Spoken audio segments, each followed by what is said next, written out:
Benvenuti a Non sono solo strade, il podcast che racconta la storia delle persone i cui nomi sono incisi sulle targhe agli incroci delle strade.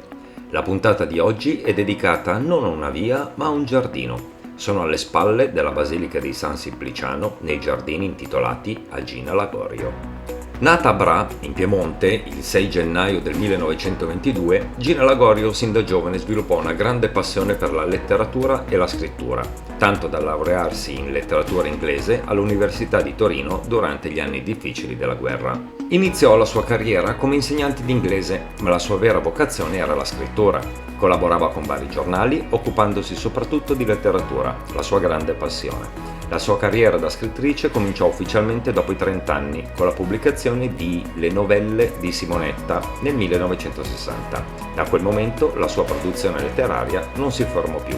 Nel 1964 la sua vita venne sconvolta dalla morte del marito Emilio, figura importante della resistenza savonese. A lui è dedicato Approssimato per difetto, una delle sue opere più apprezzate. Nel 1974 si trasferì a Milano e si sposò con l'editore Livio Garzanti, che pubblicò molti dei suoi libri. Nel 1987 venne eletta al Parlamento tra le file degli indipendenti di sinistra, dove si batté per i diritti delle donne e partecipò a numerose iniziative culturali, come la rivista e il circolo culturale Società Civile. La sua produzione letteraria spazia dalla narrativa alla saggistica e al teatro. Tra i suoi titoli più noti, La spiaggia del lupo, Tosca dei gatti e Il bastardo, ovvero gli amori, i travagli e le lacrime di Don Emanuele di Savoia.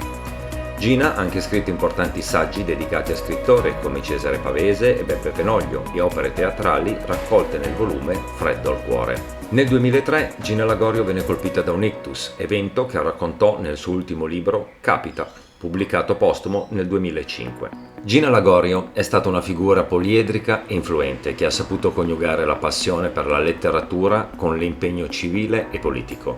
La sua eredità letteraria e culturale continua a vivere nelle sue opere, che sono state tradotte in molte lingue e restano un punto di riferimento per chiunque ami la letteratura italiana.